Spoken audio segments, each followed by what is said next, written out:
வணக்கம் நண்பர்களே. 2025ஆம் ஆண்டு தொடங்கிது. 2025ஆம் ஆண்டுல நான் இந்த ஒரு விஷயத்த உங்களோட பகிராம இருக்கிறது தவறு என்ற மனசு உறுத்திக்குது. அதால நான் இந்த விடயத்தை நான் உங்களுடன் பகிர்ந்து கொண்டிருக்கிறேன். என்னன்னு சொன்னால், நான் வந்து இன்ஸ்டாகிராமில் வந்து ஒரு காணொளி பார்த்து கொண்டிருக்கேன். அதில் ஒரு காணொளியில் வந்து கேட்டதுக்கு, வர இருக்கிற 2026ஆம் ஆண்டு எலெக்ஷனில் வந்து தமிழ்நாட்டில் நடக்க இருக்கிற எலெக்ஷனில் உங்கள் வாக்கு யாருக்குண்டு என்னால் பதிலளிக்க இல்லாட்டிக்கும் ஒரு தமிழனா என்ற கடமை இருக்குன்னு சொல்லி போட்டு என்னுடைய கருத்தை பதிவிட்டு இருந்தேன். அந்த கருத்தை வந்து பதிவிட்டு முடிக்கும் போது தான் பார்த்தேன், அது கருத்தை வரையில் ஒரு கவிதை மாதிரி இணக்கப்படுறதுக்கு சரி, அதை உங்களோட பகிர்வோம்ண்டு 2 கட்சி தலைவர்கிட்ட பேரை போட்டு கேட்டு வந்துச்சு, உங்கள் வாக்கு யாருக்குண்டு. 2 கட்சி தலைவரை சொல்கிறேன் வந்து, ஒன்று நான் தமிழர் கட்சி தலைவர் திரு அண்ணன் சீமான் அவர்களையும், தமிழக வெற்றி கழக தலைவர் திரு அண்ணன் விஜய் அவர்களையும் போட்டு யாருக்குன்னு கேட்டு வந்துச்சு. அதுக்கு பதிலளிக்கும் முகமாக ஒரு பதிலை எழுதி போட்டு டொட் போட்டு பிரேக்கெட்டை திறந்து ஒரு விஷயம் எழுதிட்டு அதை வந்து க்ளோஸ் பண்ணியிருந்தேன். ஸோ அந்த விடயம் தான் எனக்கு கவிதையாகப்படுது. உங்களுக்கு எப்படி இருக்குன்னு பார்த்துட்டு கேட்டுட்டு உங்களோட கருத்துக்களை மறக்காமல் பதிவிடுங்க. நான் வந்து இந்த பதிலையும் கவிதையையும் உங்களோட பகிர முதல் மனிதத்தை நோக்கிய வழியில் நாம் இணைந்து பயணிப்போம். ஓகே, பதில் வந்து நான் போட்டிருந்தேன் வந்து என்ன சொன்னால், 4 புலி இமோஜி தலையை போட்டுட்டு, தலைவர் வழியில் பயணிப்பவர் யாராக இருந்தாலும் அந்த உண்மை மகன் நாமம் துதிப்பவருக்கே என்று போட்டு டொட்டை போட்டிருந்தேன். இப்போ கவனிங்க, பிராக்கெட்டுக்கு இருக்கிறது தான் முக்கியமான விஷயம். அவர் சுவாசித்த காற்றை யாரும் எண்ணி பார்த்ததில்லை. அவர் சுவாசித்த காற்றை யாரும் எண்ணி பார்த்ததில்லை.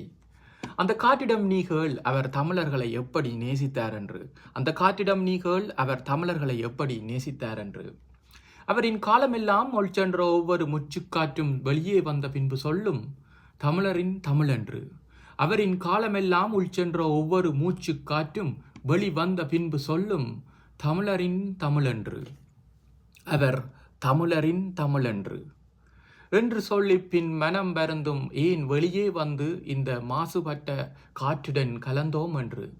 அவர் தமிழரின் தமிழ் என்று சொல்லி பின் மனம் மறந்தும் ஏன் வெளியே வந்து இந்த மாசுபட்ட காற்றுடன் கலந்தோம் என்று. அது அந்த வன்னி மக்கள் அவர் கட்டிய அரணுடைந்து முள்ளுக்கம்பிகளில் அடைக்கப்பட்ட பின்னர் அடக்குமுறை இப்படித்தான் இருந்தது என்று மீண்டும் ஒரு முறை நினைவுபடுத்தியதைப் போல். அது அந்த வன்னி மக்கள் அவர் கட்டிய அரண் உடைந்து முள்ளுக்கம்பிகளில் அடைக்கப்பட்ட பின்னர் அடக்குமுறை இப்படித்தான் இருந்தது என்று மீண்டும் ஒரு முறை நினைவுபடுத்தியதைப் போல்.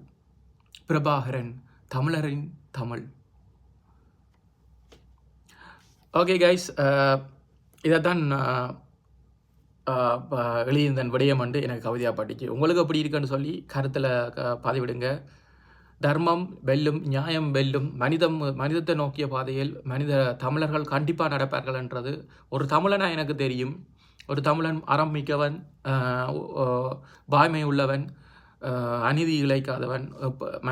எனக்கு தெரிஞ்சு ஒரு என்னென்னு சொல்கிறது, ஒரு தமிழர் வந்து ஒரு இந்த மனித இனத்துக்குள்ளே இருக்கிற ஒரு